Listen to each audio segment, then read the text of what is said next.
महंगाई है जब से बीजेपी आई है यहाँ। रोको महंगी बढ़ो दाम, नहीं तो होगा चक्का जाम। जल्दी मुक्ति लीजिए, आशा में मत बैठे रहिए। एक तमुड़े बजाओ बजा, कोई बोला बजाते हैं। इनको बताया गया है कि आप लोग वहां बोलते रहोगे, जो विपक्ष बोले उसके खिलाफ बोलो। लालू यादव को दबाओ, मुलायम सिंह को मत बोलने दो, शरद पवार जी को मत बोलने दो, वासुदेवाचार्य को मत बोलने दो, वासुदेव जी को मत बोलने दो। विस्तार होगा तो तुमको हम एक्सपेंशन में मंत्री बनाने में विचार करेंगे। आशा मत करिए, ये आशा नहीं, बैठे बैठे रह जाओगे। हम भी बैठे रहे बहुत दिन तक। ये बड़ा गंभीर संकट पैदा हुआ है। महंगाई, बेहताशा, कोई कीमत का सवाल नहीं कि आज कीमत क्या है कल क्या हो जाएगा। कीमत कहीं अस्थिर नहीं है और इसके तह में पूरे माननीय सदन के सदस्यों को, चाहे जिस पक्ष के क्यों न हो, क्योंकि ये सीधा मार सांसदों पर पड़ेगा। जिम्मेवार सांसद होंगे, सरकार में तो मंत्री लोग रहेंगे, हटेंगे, निकलेंगे, लेकिन सीधा देश का आवाम इस सवाल को पूछेगा कि आज 2 रुपया में एक कागजी नींबू, जो मैंने उस दिन भी कहा था, 55 रुपया पसेरी आलू, और प्याज का तो मत पूछिए महोदय। आज मांस खाने वाले लोगों के मांस में प्याज नहीं मिल रहा है। प्याज क्या हालत, कहाँ ये हमला कर रहे हैं। कोई नहीं, कड़ुआ तेल, मस्टर्ड ऑयल अंग्रेजी वाला, राजस्थान से मस्टर्ड ऑयल निकलता है ज़्यादा, कोई बिहार में ज़्यादा कड़ुआ तेल, ईस्टर्न यूपी में, और जो बरनाला साहब के हमारे मजदूर हैं पंजाब में, बिहारी लोग वो कड़ुआ तेल खाते हैं और पैदा होता कड़ुआ तेल ज़्यादा से ज़्यादा। कनाडिया फैक्ट्री कहीं है तो सब है राजस्थान में मस्टर्ड ऑयल। और इनका संबंध जोड़ लीजिए किस पार्टी से है। तो महोदय, सिर्फ खाद्य पदार्थ में, सब्जी में ही इस्तेमाल हम कड़ू तेल का नहीं करते। स्वर्गीय लोकनायक जयप्रकाश नारायण जी ने कहा था कि उनको सुझाव दिया था विनोबा जी ने कि जब इंसान थक जाए, टायर्ड हो जाए, तो सोने के बिछावन पर जाने के पहले कड़ुआ तेल तारू में, पैर के दोनों तारों में मलवाना चाहिए। इससे रिलैक्स हो जाता बॉडी। ये है हमारा भारत। और हम लोग भी जब पैदा हुए, और आज भी सर्वहारा वर्ग का जो बेटा और बेटी है महोदय, सिर्फ खाने के लिए कड़ुआ तेल नहीं, बच्चों को मालिश करने के लिए हर अंग में बच्चा को तेल, कड़ुआ तेल लगाया जाता। आज हालत क्या पैदा कर दिया आप लोगों ने। कड़ुआ तेल में तीसी तेल, प्योर भी नहीं है, मिलावट है। तीसी तेल, और ये कहीं अस्थिर नहीं है, चारों तरफ तबाही मची हुई है महोदय।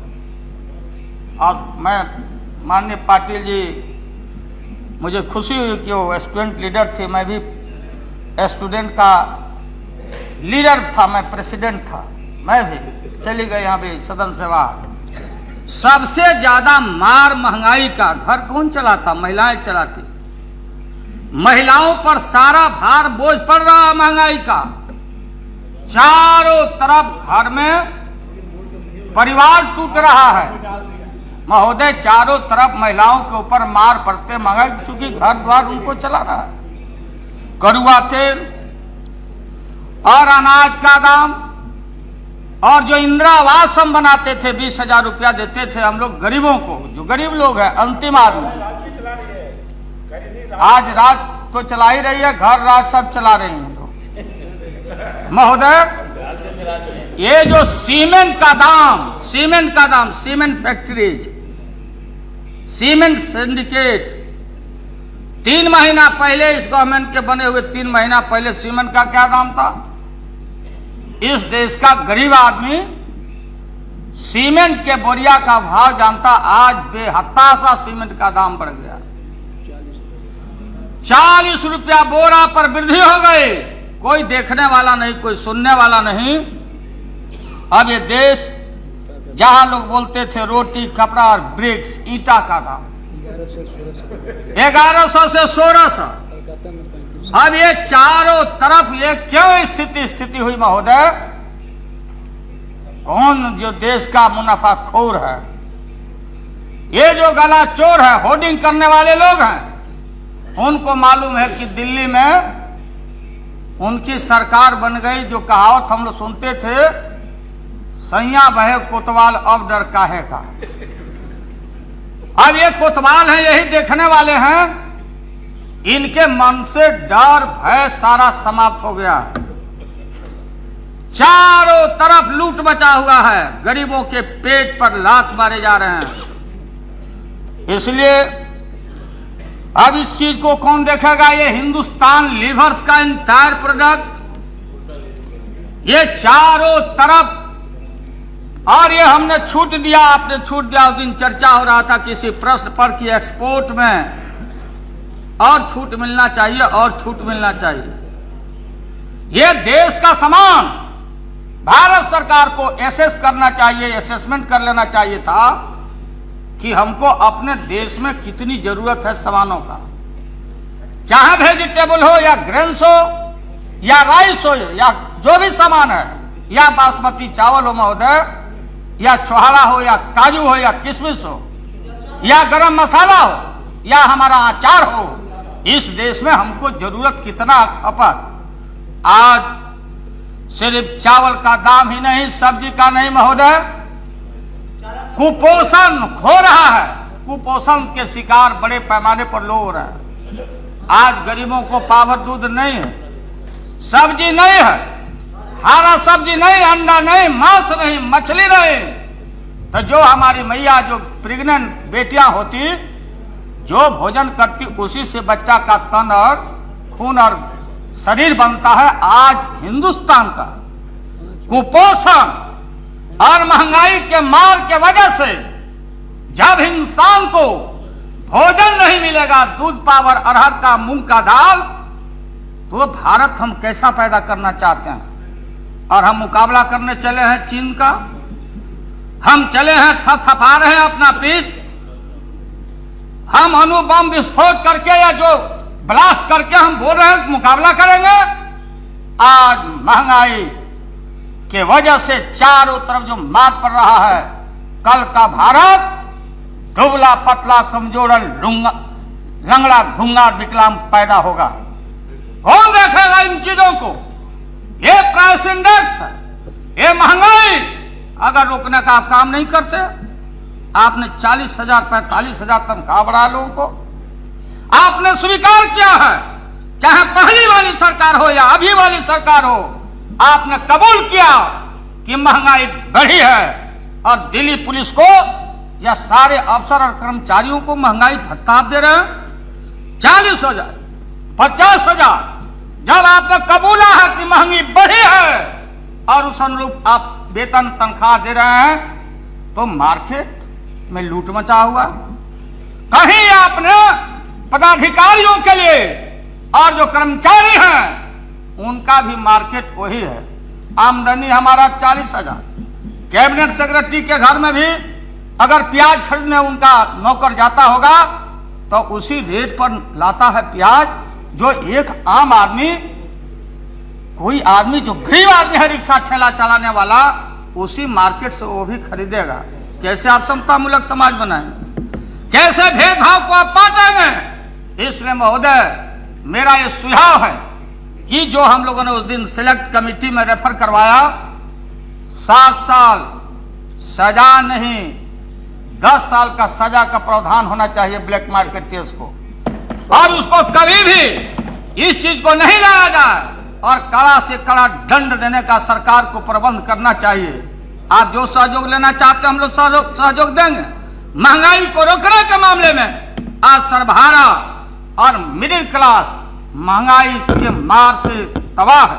आप बोलेंगे कि आपसे तो क्या किया, कोई कुछ बोलते कोई कुछ बोलते। ये तो सीधा एमपी माननीय जो सांसद हैं, जब आप चुनाव में जाएंगे या अपने क्षेत्रों में जाएंगे, फेंकिए अखबार में क्या छपता, क्या लिख के भेज दिया, किस चीज का क्या रेट है। आप चले जाइए अपने क्षेत्र में, मीटिंग कर लीजिए, तो पूछ तो लीजिए उनसे कि सस्ती है ना, आराम है ना। आपका हार्दिक अभिनंदन माला से किया जाएगा, चाहे हम लोग हैं या कोई भी आदमी हो। आप पीछे घूम के देखें, आप ये ना देखें कि हमारी सरकार बन गई या हम बैठ गए। आप सरकार क्या होगा, सरकार का नहीं होगा। इसलिए महोदय हमने तय किया, मैं ज्यादा भाषण की बात नहीं, हम लोग आते हैं उन वर्गों तबकों के बीच से, गरीबों के बीच से, और उनके मार को हम देखते जिनके तन पर कपड़ा नहीं है, जो लुंगी वाला, गंजी वाला, ठेला वाला, बैलगाड़ी वाला, जो सर्वहारा है, उनका खून चूसा जा रहा है महंगाई से, और चारों तरफ तबाही मची हुई है। इसमें आपको सोचना चाहिए, आप कौन सा कार्यक्रम बनाना चाहते हैं महंगाई रोकने के लिए। हम लोगों ने आपको कहा, यहाँ संसद में हमने अपने प्रिविलेज का इस्तेमाल किया।